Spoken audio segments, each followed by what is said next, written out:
নমস্কাৰ এই মুহূৰ্তত দিবলৈ লৈছোঁ অসমৰ প্ৰত্যেকগৰাকী জনসাধাৰণৰ বাবে কেইবাটাও গুৰুত্বপূৰ্ণ খবৰ। আজিৰ দিনটো অসমৰ লগতে ভাৰতৰ কেইবাটাও গুৰুত্বপূৰ্ণ খবৰ এই মুহূৰ্তত জনাইছোঁ। আজি প্ৰথমটো খবৰ এটা ব্ৰেকিং নিউজ। অসমলৈ এক সুখবৰ দিলে নৰেন্দ্ৰ মোদী নেতৃত্বাধীন কেন্দ্ৰীয় চৰকাৰে। আজি কেন্দ্ৰীয় কেবিনেটৰ এখন গুৰুত্বপূৰ্ণ বৈঠক অনুষ্ঠিত হয়। এই বৈঠকতে অসমৰ উন্নয়নৰ বাবে 4,000 কোটি টকা পুঁজি ঘোষণা কৰা হৈছে। কেবিনেটৰ এই সিদ্ধান্তৰ পিছতে মুখ্যমন্ত্ৰী হিমন্ত বিশ্ব শৰ্মাই এক্সত এক পোষ্টযোগে প্ৰধানমন্ত্ৰী মোদীৰ লগতে কেন্দ্ৰীয় কেবিনেটক ধন্যবাদ জনায়।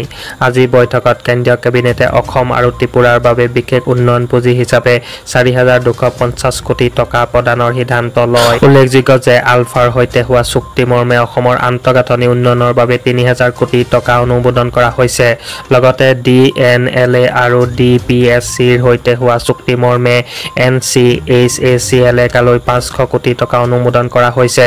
লগতে আদিবাসী অধ্যুষিত এলেকাৰ উন্নয়নৰ বাবে 2022 চনৰ চুক্তি মৰ্মে 500 কোটি টকা অনুমোদন কৰিছে কেন্দ্ৰীয় চৰকাৰে। আজিৰ দ্বিতীয়টো ডাঙৰ খবৰ হৈছে ৰাজ্যৰ লাখ লাখ দি ভোটাৰৰ বাবে ডাঙৰ খবৰ। মুছলমানক বাদ দি শিখ, পাৰ্চী, জৈন, খ্ৰীষ্টান আৰু বৌদ্ধ ধৰ্মাৱলম্বীসকলে পাব ভাৰতীয় নাগৰিকত্ব। সুপ্ৰিম কোৰ্ট আৰু ভাৰত চৰকাৰৰ নিৰ্দেশত অসমত দি ভোটাৰৰ সমস্যা শেষ কৰা হ'ব। মুছলমানক বাদ দি শিখ, পাৰ্চী, জৈন, খ্ৰীষ্টান আৰু বৌদ্ধ ধৰ্মাৱলম্বীসকলে পাব ভাৰতীয় নাগৰিকত্ব। আফগানিস্তান, পাকিস্তান, বাংলাদেশৰ পৰা জীৱন আৰু ধৰ্ম ৰক্ষাৰ বাবে ভাৰতলৈ আহিছিল নিপীড়িত লোকসকল। নিপীড়িত অমুছলমান লোকসকলৰ বিৰুদ্ধে ট্ৰিবিউনেলত চলি থকা দি ভোটাৰৰ গোচৰ প্ৰত্যাহাৰৰ বাবে জিলা আয়ুক্তক নিৰ্দেশ দিছে চৰকাৰে। পৰৱৰ্তী খবৰ লাচিত সেনাৰ পৰা শৃংখল চলিহাক অব্যাহতি দিয়া হৈছে। দলীয় কাৰ্যসূচীৰ পৰা বিৰত থকাৰ লগতে সংবাদ মাধ্যমত মন্তব্য নকৰিবলৈ নিৰ্দেশ দিয়া হৈছে শৃংখল চলিহাক।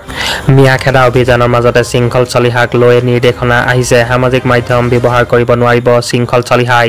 সামাজিক মাধ্যম সংবাদ মাধ্যমৰ পৰা বিৰত থকাৰ নিৰ্দেশ প্ৰদান কৰা হৈছে শৃংখল চলিহাক।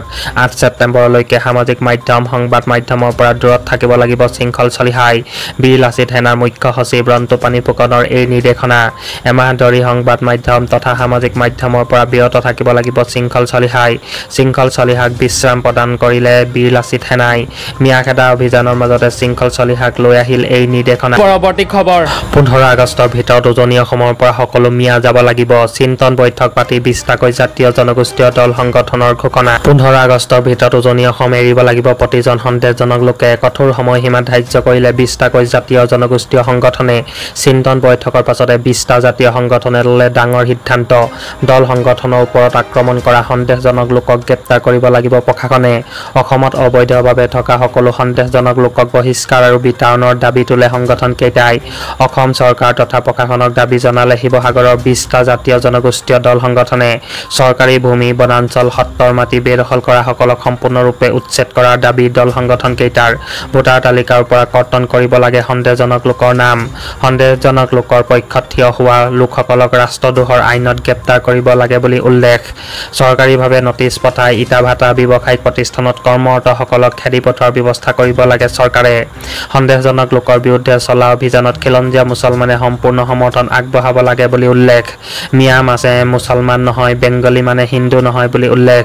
শৃংখল চলিহা, চিতু বৰুৱা অকলে নাই। অসমৰ প্ৰতিটো জাতীয় জনগোষ্ঠীয় সংগঠন তেওঁলোকৰ লগত আছে বুলি উল্লেখ 20টাকৈ জাতীয় দল সংগঠনৰ। পৰৱৰ্তী খবৰ শৃংখল চলিহাক বিশ্ৰামৰ জাননীৰ পাছতে সংখ্যালঘু নেতাৰ বিস্ফোৰণ। মিয়াৰ বাবে নেতা হৈছে শৃংখল চলিহা। শৃংখলক মিয়াখেদা আন্দোলনৰ পৰা আঁতৰোৱাৰ পাছতে সংখ্যালঘুৰ প্ৰতিক্ৰিয়া আহিছে। উজনিত পৰিৱেশ বেয়া কৰিছে শৃংখল চলিহাই। মিয়া নাথাকিলে শৃংখল চলিহা, চিতু বৰুৱা কোনেও চিনি নাপালেহেঁতেন বুলি উল্লেখ। মিয়াৰ বাবে তেওঁলোক নেতা হ'ব পাৰিছে বুলি উল্লেখ। সংখ্যালঘু সংগ্ৰাম পৰিষদে প্ৰকাশ কৰিলে এই প্ৰতিক্ৰিয়া। শৃংখলক মিয়াখেদা আন্দোলনৰ পৰা আঁতৰোৱাৰ পাছতে সংখ্যালঘুৰ এই প্ৰতিক্ৰিয়া। পৰৱৰ্তী খবৰ শিৱসাগৰৰ পিছত এইবাৰ মিনি বাংলাদেশ হৈ পৰিছে তিনিচুকীয়া। দল প্ৰশাসনে একেলগে বিচাৰিছে মিয়া। মিনি বাংলাদেশত পৰিণত হৈছে তিনিচুকীয়া জিলা। সংগঠন প্ৰশাসনে একেলগে বিচাৰিছে মিয়া। তিনিচুকীয়াত আৰম্ভ হৈছে মিয়াখেদা আন্দোলন। নামনিৰ উচ্ছেদ চলোৱাৰ পাছত বহুতো সন্দেহজনক নাগৰিক তিনিচুকীয়ালৈ আহিছে। সিজুগুৰি অঞ্চলত বহু ভাড়াঘৰত আছে সন্দেহজনক নাগৰিক। বেংমৰা ৰাজ্য এতিয়া ঘূণে ধৰিছে বুলি মন্তব্য দল সংগঠনৰ। মিনি বাংলাদেশত পৰিণত হৈ পৰিছে এতিয়া তিনিচুকীয়া জিলা। দল সংগঠন প্ৰশাসনে একেলগে বিচাৰিছে মিয়া। পৰৱৰ্তী খবৰ হিমন্ত বিশ্ব শৰ্মা মুখ্যমন্ত্ৰী হোৱাৰ পাছত BTCত কোনো ঠাইত বন্দুকৰ গুলীৰ শব্দ শুনা নাই বুলি উল্লেখ। অহা 5 বছৰত BTCত কোনো দ্বিতীয় শ্ৰেণীৰ নাগৰিক নাথাকিব।